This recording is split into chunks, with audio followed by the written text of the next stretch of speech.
Yeah. While in the Fulton County Jail, how many times were you able to go outside in those 7 to 8 months?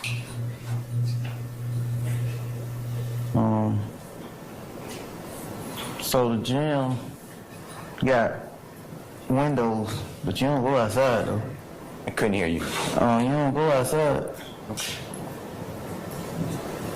And is it fair to say, Mr. Stevens, that where you were living, there was urine? True? In the Fulton County Jail? Yeah. Mr. Stevens, pull the mic in front of your face so we can all hear you, okay?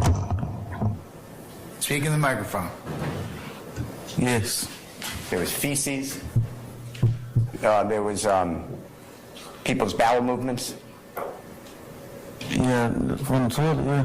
How about outside the toilet?